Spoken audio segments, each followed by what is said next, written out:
स्वागत है आपका हमारे YouTube चैनल पर, जहां हम 12th क्लास फिजिक्स को पढ़ेंगे।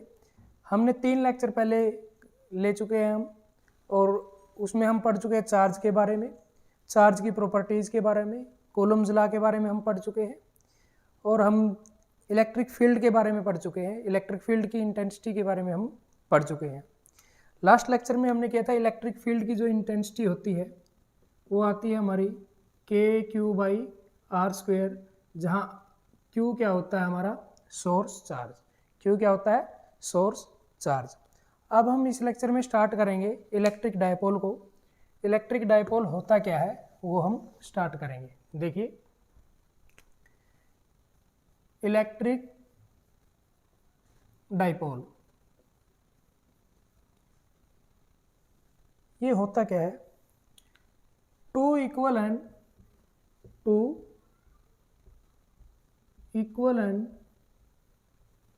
अपोजिट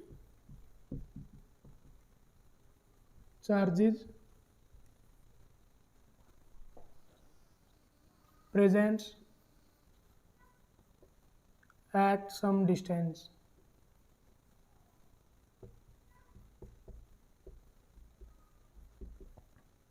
is known as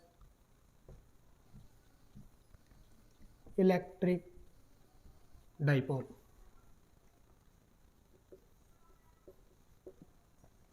मतलब क्या है, दो equal and opposite charges. Equal and opposite charges मतलब दो चार्जेस जिनका मैग्नीट्यूड क्या है, इक्वल है, but they are of unlike nature. मतलब कि एक पॉजिटिव है और दूसरा नेगेटिव है।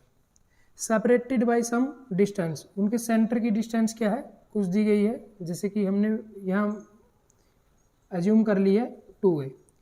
इसको हमने 2a एज्यूम इसलिए किया है, क्योंकि जो ये चार्ज होते हैं इनका जो मिड पॉइंट होता है डिस्टेंस का जो मिड पॉइंट होता है वो सेंटर ऑफ डाइपोल होता है। सेंटर ऑफ डाइपोल क्या होता है, mid point of this charges. और मिड पॉइंट से ही हम अगर सारी कैलकुलेशन सारे डिस्टेंस को मेजर करते हैं। रेफरेंस पॉइंट है, अगर हम इसको a ले लेते हैं तो रेफरेंस पॉइंट से इनकी जो डिस्टेंस होती है a/2 होती है, हमारी कैलकुलेशन क्या होती, थोड़ी आसान नहीं रहती। इसलिए हमने इसको पूरी डिस्टेंस को 2a ले लिया है। तो सेंटर से मिड पॉइंट a ये हो गया और a ये हो गया। ये क्या है, डायपोल, इलेक्ट्रिक डायपोल। और जो इलेक्ट्रिक डायपोल है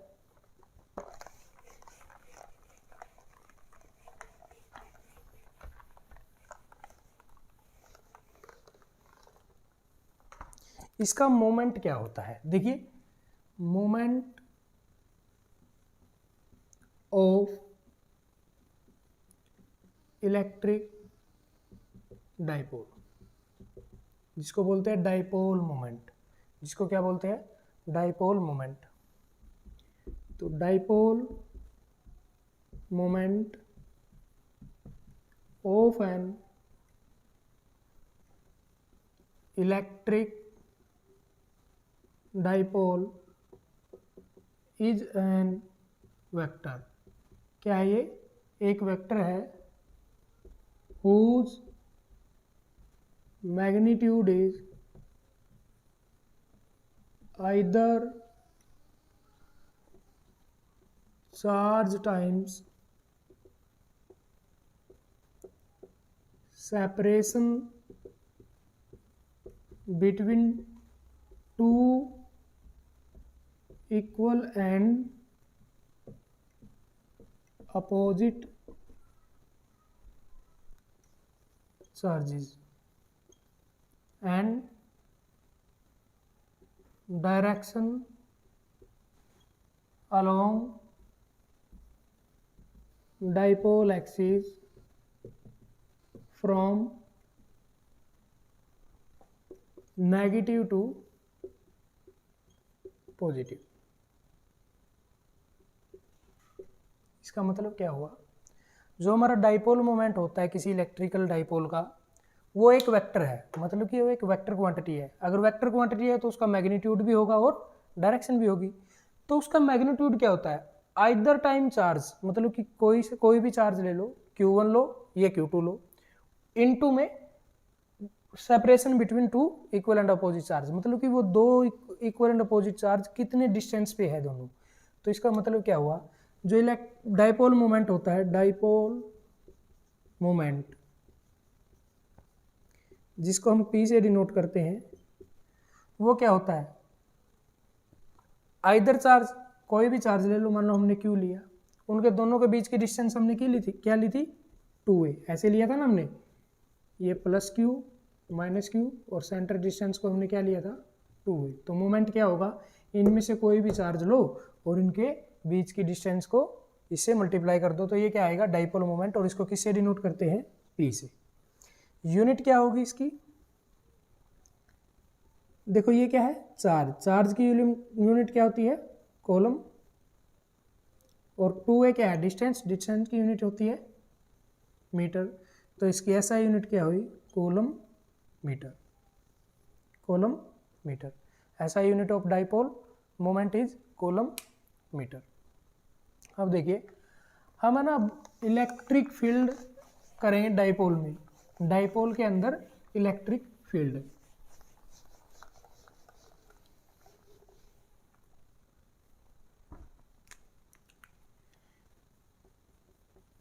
electric field of a dipole, dipole का इलेक्ट्रिक फील्ड के बारे में हम पढ़ेंगे। इसको हम दो तरीके से पढ़ेंगे, एक तो अलोंग से एक्सिस पढ़ेंगे, एक इक्वेटोरियल पॉइंट पे पढ़ेंगे। फर्स्ट क्या पढ़ेंगे, electric field of a dipole at axial point, axial point का मतलब अलोंग द एक्सिस, जो डाइपोल हमारा बनेगा उसके एक्सिस के अलोंग क्या होगा। जैसे देखिए ये डाइपोल कब बनेगा, जब ये इक्वल एंड अपोजिट चार्ज हो गए, मतलब कि नेचर तो अलग अलग होगा लेकिन उनका मैग्नीट्यूड क्या होगा इक्वल, इसलिए हमने दोनों क्या लिए Q और Q लिए है। इनके बीच की सेपरेशन है जो, उसको क्या लेते हैं हम 2a लेते हैं, और इनका एक्सिस क्या होता है ये वाला, ये क्या होता है एक्सिस होता है। इस एक्सिस के ऊपर कोई भी पॉइंट प्रेजेंट है, late us say this is P point, इस P पॉइंट पे हमें क्या बताना है electric field of dipole. Dipole कब बना, देखो Q और Q माइनस दोनों के दोनों ने डाइपोल फॉर्म कर दिया, तो P पॉइंट पे इलेक्ट्रिक फील्ड की इंटेंसिटी हमें मेजर करनी है। तो देखिए मैंने बोला था कि इसको 2a इसलिए लेते हैं क्योंकि मिड पॉइंट पे क्या होता है डाइपोल का सेंटर, तो इसलिए हम जो P पॉइंट है उसकी डिस्टेंस कहाँ से मेजर करेंगे मिड पॉइंट से, और ये एट डिस्टेंस r होगा।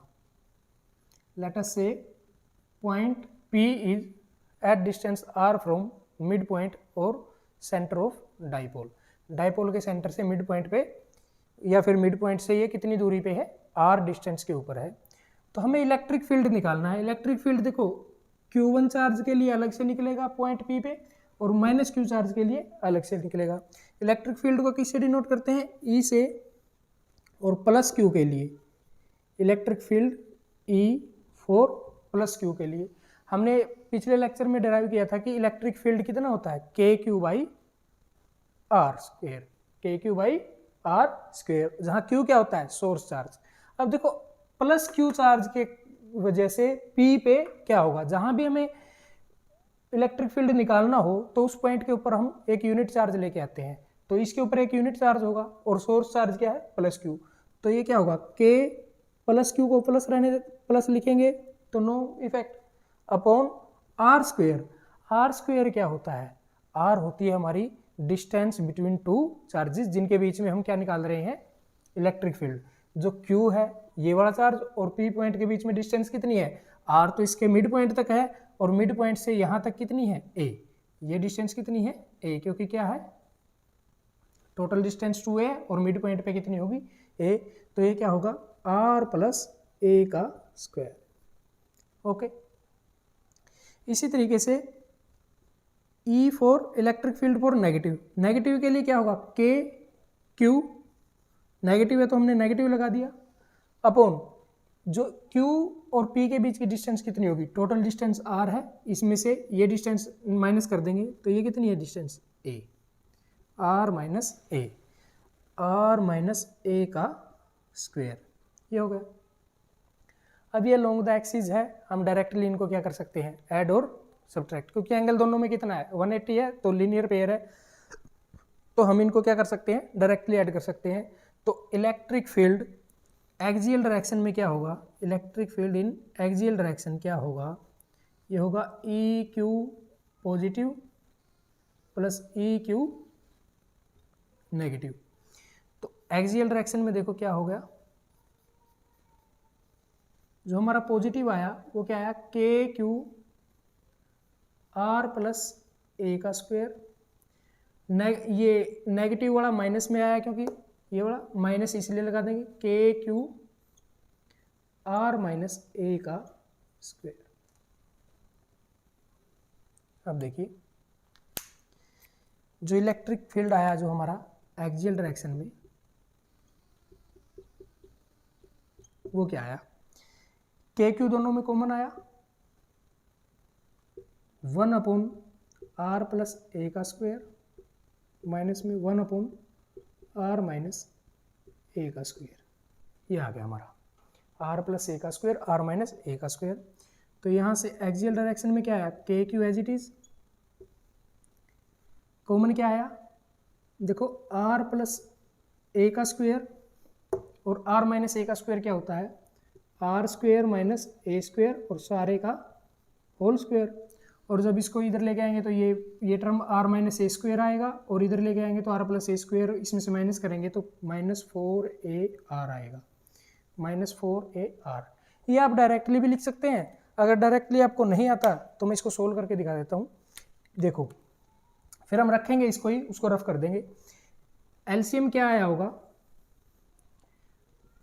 आर प्लस ए का square into are minus A का स्क्वायर, दोनों का प्रोडक्ट आया होगा, और इधर जाके क्या होगा, आर माइनस ए का square minus are plus A का स्क्वायर, ऊपर ये आ गया होगा। अब देखो इसको मल्टीप्लाई करेंगे, पहले इसको खोलेंगे फिर इसको, देखो ऊपर देखो पहले, आर माइनस ए का square A square plus B square minus के 2a क्या है आर एंड बी ए है, ओके, माइनस में ए स्क्वायर आर का स्क्वायर प्लस बी स्क्वायर क्या है ए प्लस के 2ab, ये तो आ गया हमारा न्यूमरेटर। डिनोमिनेटर में इसको खोलो, देखो दोनों का इसको एज इट इज लिख दें, आर प्लस ए का स्क्वायर और आर माइनस ए का स्क्वायर है, इसको एज इट इज देखो, नहीं नहीं नहीं हाँ, इसको एज इट इज लिख दें, ये वाला आर प्लस ए का स्क्वायर ये आएगा, इस साइड वाला R square plus A square plus 2ar, okay, और आर माइनस ए का स्क्वायर क्या होगा, R square plus A square minus 2ar, बस ये फर्क बनेगा। देखो इसको कैसे बनेगा, फिर R square plus A square लिख लेते हैं, चलो, R square plus A square minus के 2ar माइनस में, देखो माइनस को अंदर लेके जाएंगे तो ये माइनस का माइनस ए स्क्वायर, और ये प्लस वाला भी क्या हो जाएगा, माइनस के 2ar, डिवाइड में क्या आएगा, देखो पहले क्या करेंगे, आर के स्क्वायर की पूरे के साथ मल्टीप्लाई करेंगे, आर स्क्वायर की पूरे के साथ मल्टीप्लाई करेंगे तो क्या आया,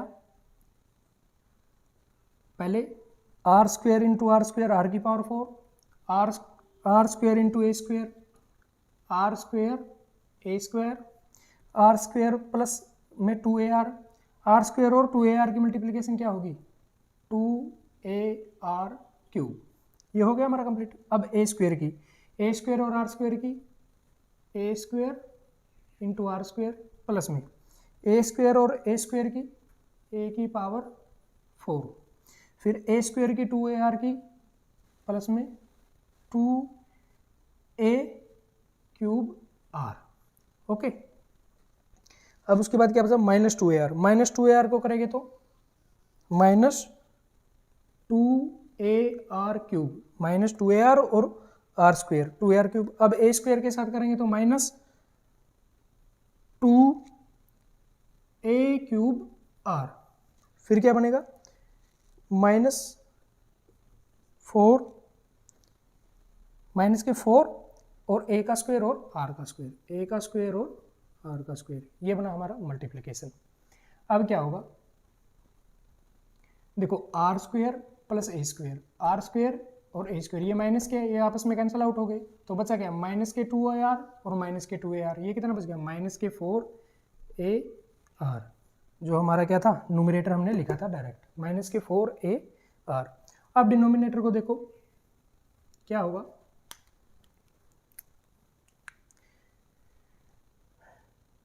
देखो प्लस के 2a³ और माइनस के 2a³, ये वाला और ये वाला कैंसिल आउट हो गया, -2a³।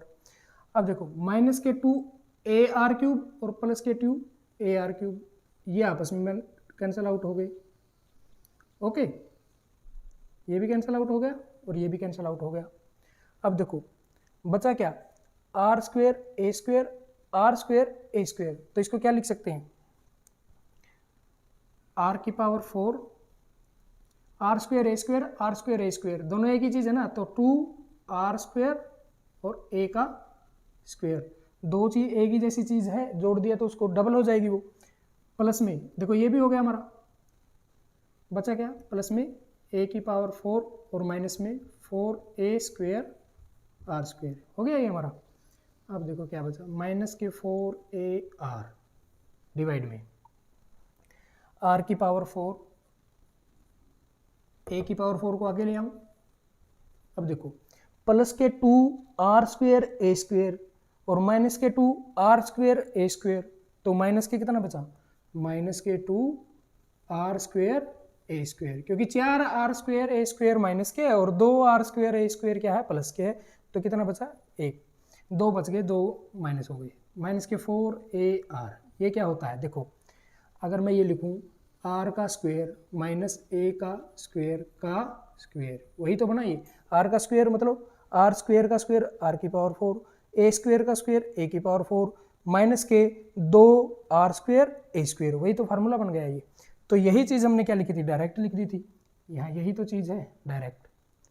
या आप इसको पूरा सोल्व करके देखो, या आप याद कर लो कि r प्लस a का whole square into r minus a का होल स्क्वायर क्या होता है, r square minus a square का होल स्क्वायर। और जब इसको ये वाला तो आपको करना ही पड़ेगा, इसको खोलोगे तो ये क्या बचेगा -4ar, ओके, ये क्या हो गया हमारा, इसको रफ कर दूं, अब मैं इसको रफ कर देता हूँ, एज इट इज आया ये सारा का सारा, तो यही हमारे काम का है, यहाँ से यही तो चीज़ आई है, तो इसको मैं रफ कर देता हूँ।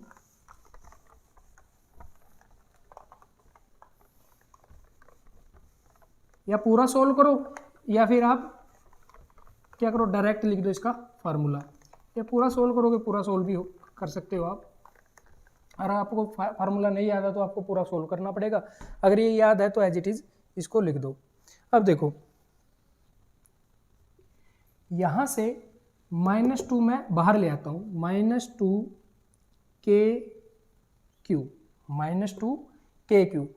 तो माइनस बाहर लेके आया तो बचा क्या, 2 तो 1 बच गया और a बच गया, और इनटू में r अपॉन में r का स्क्वायर माइनस a का स्क्वायर और सारे का स्क्वायर।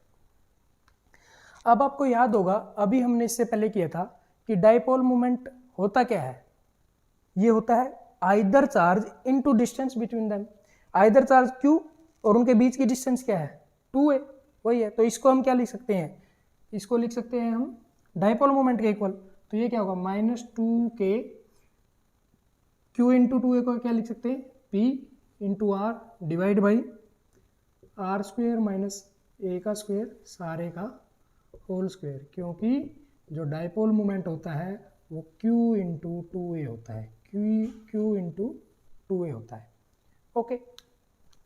ये हमारा क्या आया, इलेक्ट्रिक फील्ड एक्सियल डायरेक्शन पे अगर कोई पॉइंट है तो उसका इलेक्ट्रिक फील्ड ये आ गया है। ये क्या आया है, electric field for axial direction क्या आया, -2k PR divide by r square minus a square सारे का होल स्क्वेयर।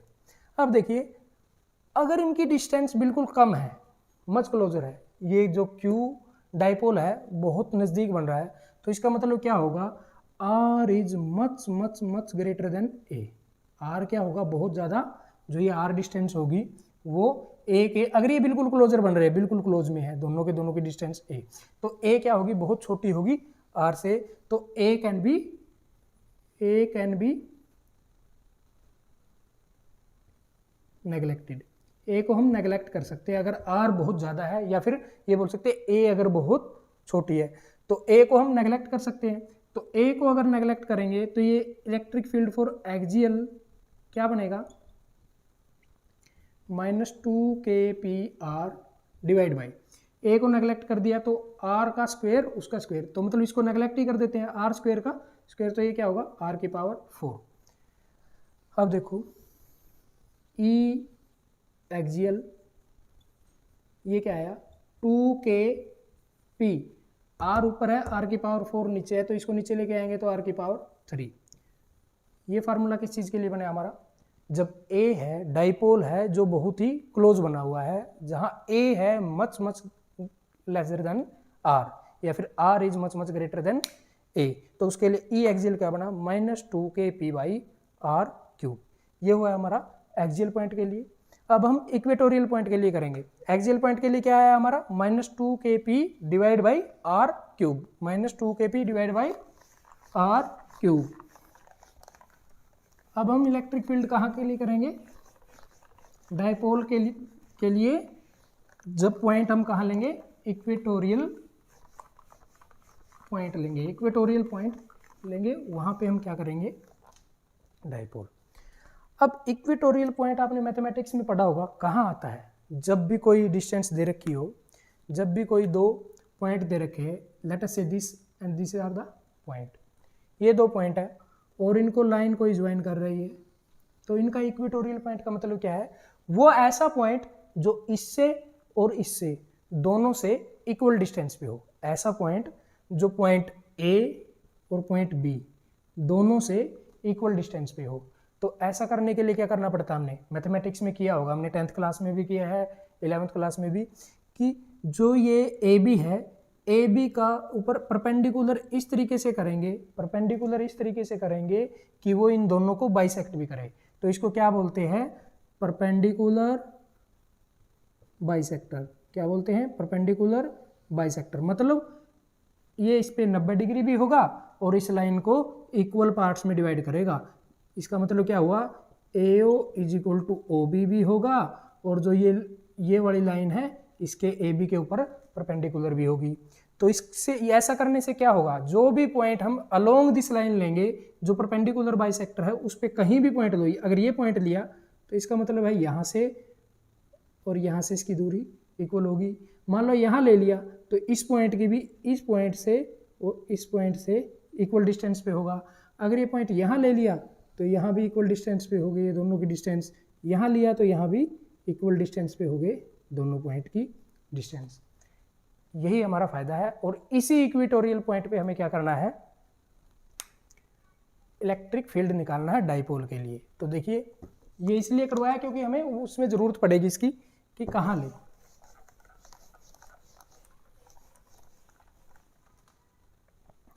डाइपोल कब बनेगा, जब हमारे दो इक्वल एंड अपोजिट चार्जेज हो गए, late us say this Q1 plus and Q1 minus, इनका एक एक्सिस होगा। ओके, अब हमें इक्वेटोरियल पॉइंट पे करना है, तो इसके ऊपर एक परपेंडिकुलर बाइसेक्टर निकालेंगे। ये क्या है 90 डिग्री, और इनके बीच की डिस्टेंस कितनी होती है 2a। तो परपेंडिकुलर बाइसेक्टर क्या कर देगा, इनको दो इक्वल पार्ट्स में डिवाइड कर देगा। तो ये a होगा और this one will be a, क्योंकि दो इक्वल पार्ट्स में डिवाइड कर दिया है, और इनके सेंटर टू सेंटर डिस्टेंस कितनी थी 2 है, इसलिए इसको किस में डिवाइड कर दिया, इसने दो इक्वल पार्ट्स में डिवाइड कर दिया है। अब इस जो परपेंडिकुलर ये 90 डिग्री हमने बनाया है, इसके ऊपर कहीं भी अगर हम पॉइंट लेंगे तो उस पॉइंट को बोलेंगे इक्वेटोरियल पॉइंट। तो ये पॉइंट क्या है, late us say this point, इस पॉइंट P पे हमने क्या देखना है, इलेक्ट्रिक फील्ड देखना है for a dipole. Electric field देखने के लिए देखो, हमने सेंटर क्या था, मिड पॉइंट था, मिड पॉइंट से उसकी पॉइंट की डिस्टेंस कितनी ली थी, पहले भी मिड पॉइंट से उस पॉइंट की डिस्टेंस ली थी हमने R। तो ये जो मिड पॉइंट है, यहाँ से इस पॉइंट की डिस्टेंस कितनी होगी R, ये ले ली हमने R। ओके, और ये पॉइंट इसका सेंटर है, सेंटर से यहाँ तक की डिस्टेंस कितनी है, a है, क्योंकि हमने ये क्या लिया है, परपेंडिकुलर बाइसेक्टर, तो इसको 2 इक्वल पार्ट्स में डिवाइड कर देगा। अब ये डिस्टेंस कितनी निकलेगी, देखिए ये एक राइट एंगल ट्रायंगल बन गई है, ये क्या है 90 डिग्री, इसके सामने क्या होगा हाइपोटेनियस। तो हाइपोटेनियस क्या होता है, जो हमारा क्या होता है परपेंडिकुलर का स्क्वायर प्लस बेस का स्क्वायर और उसका रूट, ये क्या होता है हमारा हाइपोटेनियस। और यही डिस्टेंस अगर हम इस साइड भी निकाल लें तो ये इक्वल होगी दोनों, अगर इस साइड भी इस पॉइंट तक निकाल लें तो ये वो भी क्या होगा R square plus A square होगा इस पॉइंट तक, ये ऐसे निकाल लेंगे तो यहाँ तक, क्योंकि दोनों इक्वल है, ये भी ए है और ये आर है, तो यहाँ भी ये इक्वल आएगी। अब जो ये पॉइंट है, इस पॉइंट पे हमें क्या जरूरत पड़ेगी, इलेक्ट्रिक फील्ड निकालना है। इलेक्ट्रिक फील्ड जाता कहाँ है, पॉजिटिव टू नेगेटिव, लेकिन इस पे क्या है एक यूनिट पॉजिटिव चार्ज है, तो इसके लिए हमें ना अलग अलग डायरेक्शन की जरूरत पड़ेगी। फ्री बॉडी डायग्राम बना लेते हैं, फ्री बॉडी डायग्राम। ये क्या है, एक पॉइंट P पे बनाना हमें, एक चार्ज यहाँ है और एक चार्ज यहाँ है, तो एक चार्ज यहाँ एक चार्ज यहाँ, इससे ऐसे मिलाया गया है और एक को इस तरीके से मिलाया गया है। ओके, तो ये क्या है Q प्लस, ये क्या है Q माइनस। इस पॉइंट पे पॉजिटिव वाले के लिए क्या होगा, जो पॉजिटिव वाले के लिए इलेक्ट्रिक फील्ड कहाँ जाएगी, पॉजिटिव टू नेगेटिव मूव करती है, ये हमें पता है, तो पॉजिटिव टू नेगेटिव और अलोंग द एक्सिस जाएगी, इसके एक्सिस के अलोंग जाएगी ऐसे, तो ये किसके लिए हुई, E फॉर पॉजिटिव के लिए। अब इस पॉइंट के लिए क्या होगा, ये पॉजिटिव, जहां हमें पॉइंट पे इलेक्ट्रिक फील्ड निकालना होता है वहां यूनिट पॉजिटिव चार्ज होता है, तो यहाँ तो पॉजिटिव चार्ज है और यहाँ नेगेटिव, तो इलेक्ट्रिक फील्ड कहाँ जाएगी, positive to negative towards this negative charge, ये किसके लिए होगी, ई क्यू माइनस चार्ज के लिए। अब जो पहले था हमने देखा था दोनों चार्ज के बीच क्या था, अलोंग द एक्सिस थे, एक ही एक्सिस में थे, हमें जो वेक्टर्स को रिजोल्व नहीं करना पड़ा, लेकिन अब हम डायरेक्टली इनको ऐड नहीं कर सकते, तो इनको ऐड करने के लिए हमें क्या करना पड़ेगा, वेक्टर्स को रिजोल्व करना पड़ेगा। अगर ये एंगल हमारा थीटा है, दिस एंगल इज थीटा, ये कोई ना कोई एंगल बनेगा, late us say this is theta, तो इसको अगर रिजोल्व करेंगे हम तो क्या होगा, देखो रिजोल्व करने पे ये एंगल तो थीटा होगा जो वहाँ बना है, और एक रिजोल्व करेंगे तो यहाँ ऐसे जाएगा। हमें पता है जिसके साथ थीटा होता है वो क्या होता है, कोस थीटा लगाते हैं उसके साथ, ई क्यू पॉजिटिव, इसके लिए देख रहे हैं हम, तो यहाँ क्या लगेगा कोस ऑफ थीटा, और जिसके साथ थीटा नहीं होता वहाँ क्या लगाते हैं साइन थीटा, तो ए क्यू पॉजिटिव के लिए ये बन गया साइन थीटा। ऐसे ही जो नेगेटिव वाले के लिए क्या करेंगे, रिजोल्व करेंगे फोर्स, तो ये फोर्स ये इधर ऐसे होगा, late us say this one, ये एंगल भी क्या होगा थीटा होगा, तो ये क्या होगा E Q negative cos of theta, और ऐसे ही डाउनवर्ड डायरेक्शन में क्या होगा E Q negative sine of theta. क्यों होगा ये, क्योंकि जिसके साथ थीटा होगा उसके साथ कोस लग जाता है हमारा रिजोल्विंग करने पे, और जिसके साथ थीटा नहीं है उसके साथ क्या लग जाता है साइन लग जाता है। अब देखिए जो हमने फ्री बॉडी डायग्राम बनाया है इसके अंदर क्या हुआ, E Q positive sine theta upward, E Q minus Q, E minus Q sine theta downward, दोनों क्या है, ई क्यू हमारा क्या है इक्वल चार्जेस है क्योंकि डाइपोल के लिए कर रहे हैं, ये भी क्या है साइन थीटा और साइन थीटा, और लेकिन डायरेक्शन क्या है, डायरेक्शन दोनों की क्या है अपोजिट है, तो साइन थीटा के कंपोनेंट हमारे क्या हो जाएंगे एक दूसरे में कैंसिल हो जाएंगे, क्यों, because sine theta component are equal and opposite, equal and opposite, so they will cancel each other, एक दूसरे को क्या कर देंगे कैंसिल कर देंगे, एक दूसरे को ये कैंसिल कर देंगे। और ये देखो माइनस क्यू और प्लस क्यू वाले क्या है, दोनों के दोनों एक ही डायरेक्शन में है, माइनस क्यू और प्लस क्यू वाले किस में है एक ही डायरेक्शन में है, तो ये क्या कर देंगे हम only cos theta component remaining, cos theta component remain किए हैं, तो इसलिए electric field for equatorial point के लिए क्या होगा इलेक्ट्रिक फील्ड हमारा, देखिए इक्वेटोरियल पॉइंट के लिए इन दोनों को ऐड कर देंगे, ई क्यू पॉजिटिव प्लस ई क्यू नेगेटिव। अब हम इनके लिए नेगेटिव और, जैसे हमने पिछले में नेगेटिव और पॉजिटिव साइन लिया था ना, तो हम नेगेटिव और पॉजिटिव साइन नहीं लेंगे, क्योंकि हमने पहले ही फोर्सेस को क्या कर दिया है, रिजोल्व कर दिया है, और एक ही डायरेक्शन में आए हैं तो वो एक ही तरह के हो गए। अब यहाँ हम इक्वल और पॉजिटिव और नेगेटिव साइन नहीं लेंगे, क्योंकि due to resolve of forces, force को हमने रिजोल्व कर दिया है। तो ई क्यू पॉजिटिव के लिए क्या होगा, K Q by R square, K Q by R square, लेकिन आर क्या है, R square plus A square का whole cube, R square plus A का स्क्वेयर इसका अंडर रूट। ओके, तो प्लस अभी बताया मैंने प्लस ही लेंगे क्योंकि माइनस के लिए। अब हमने क्या कर दिया, फोर्सेस को रिजोल्व कर दिया, एक ही डायरेक्शन में आए हैं तो एक ही नेचर के होंगे वो, तो क्या होगा के क्यू, क्योंकि ये है ना कैंसिल आउट हो गया होगा माइनस क्यू और उसकी डायरेक्शन के साथ, क्योंकि ये तो अपोजिट डायरेक्शन के थे, तो यहाँ कैंसिल आउट हो गया, इसके कारण इसको हम क्या लेंगे, पॉजिटिव लेंगे। के क्यू बाई डिस्टेंस क्या होगी, इसके लिए भी तो वही होगी same, R square plus A square और उसका रूट। अब देखिए दोनों की दोनों क्वांटिटी क्या है, सेम ही तो है, तो इसको हम डबल करके लिख देंगे, क्योंकि दो क्वांटिटी को दो बार जोड़ा है, तो उसको क्या लिखेंगे, 2k Q divide by R square plus A का स्क्वेयर सारे का अंडर रूट। ओके, ये क्या बना हमारा इक्वेटोरियल पॉइंट के लिए। और हाँ, इनके साथ कोस थीटा भी तो है, इनके साथ क्या है, कोस थीटा, तो ई क्यू ये कोस थीटा भी आएगा इसमें, साथ में हमने नहीं लिखा क्योंकि कोस थीटा भी तो इन्वॉल्व है इसमें, तो इसके साथ सारे के साथ ये कॉमन ले लेते हैं हम, यहाँ क्या आएगा कोस ऑफ थीटा भी, कोस थीटा को तो हम भूल ही गए, ये साथ में कोस थीटा भी तो है, तो यहाँ क्या लगेगा, साथ में लगेगा कोस ऑफ थीटा। अब देखिए यहाँ हमें कोस थीटा की वैल्यू निकालनी है, क्या होगी, कोस थीटा कैसे निकलेगा, होता क्या है cos theta, base upon hypotenuse, तो a upon R square plus A square का root, R square plus A square का रूट। और हाँ यहाँ क्या होगा, इनका स्क्वेयर भी तो होगा, रेडियस का स्क्वेयर नहीं होता है, आर का जो फार्मूला होता है हमारा ये होता है के क्यू बाई आर का स्क्वेयर, हमने आर रेडियस तो लिख दी, इसका स्क्वेयर भी तो होगा, तो ये क्या है, इसका क्या होगा स्क्वेयर।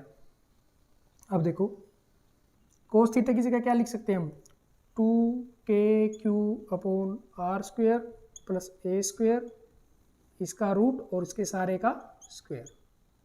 कोस थीटा की जगह क्या लिखेंगे, base upon hypotenuse, a divide by R square plus A square, a divide by R square plus A square और उसका रूट, ये एज इट इज ये डायरेक्शन आ जाएगी। अब देखो यहाँ से 2, अब देखो K Q into 2a divide by, इसकी पावर है 2 और इसकी पावर 1 है, तो कितनी बन जाएगी, 2 + 1 3 पावर बन जाएगी, आर स्क्वेयर प्लस ए का स्क्वेयर सारे का रूट और इसकी पावर कितनी बन गई 3, क्योंकि ये सेम ही तो क्वांटिटी है, इसकी पावर 2 है और इसकी पावर अगर ऐसे करें, ऐसे करके एक लिखे तो एक ही तो है इसकी पावर, तो ये क्या बन जाएगी 3। अब इसको अगर फर्दर खोलें, के क्यू 2a डिवाइड बाई, देखो किसी का रूट हो तो उसकी पावर कितनी होती है 1/2, तो ये क्या बन जाएगी R square plus A square की पावर 3/2, क्योंकि रूट है ना, इसकी पावर क्या बनेगी 1/2, तो ये क्या बन गई 3/2, ये इसकी पावर बन गई। तो अब देखो हमें थोड़ी जगह की स्पेस की ज़रूरत पड़ेगी, यहाँ लिख लेते हैं,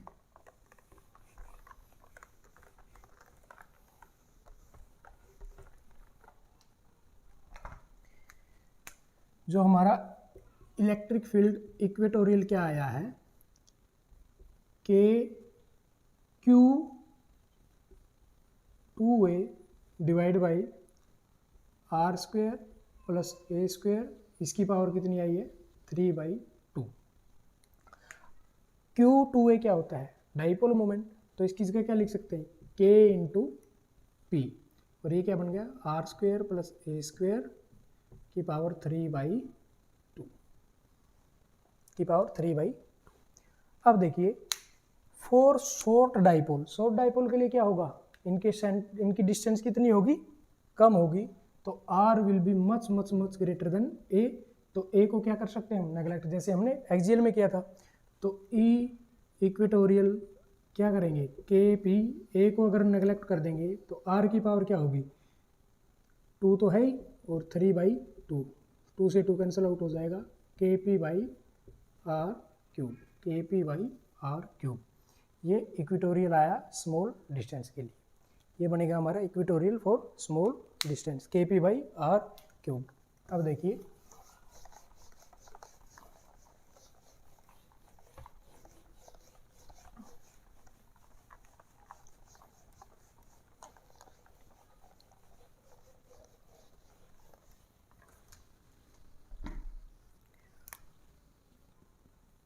फॉर स्मॉल डिस्टेंस, जहाँ के R much much greater then A है, इलेक्ट्रिक फील्ड एक्सियल क्या आया था हमारा? जो इलेक्ट्रिक फील्ड आया था एक्सियल -2 KP/R³। और जो इलेक्ट्रिक फील्ड हमारा इक्वेटोरियल अभी निकाला हमने, इक्वेटोरियल पॉइंट के ऊपर, वो क्या आया? KP/R³। ये आया हमारा।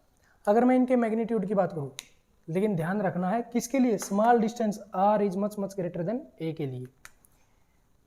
अगर मैं मैग्नीट्यूड एक्सियल क्या होगा? नेगेटिव हट जाएगा ना, क्योंकि इसका मैग्नीट्यूड कर दिया हमने 2 KP/R³।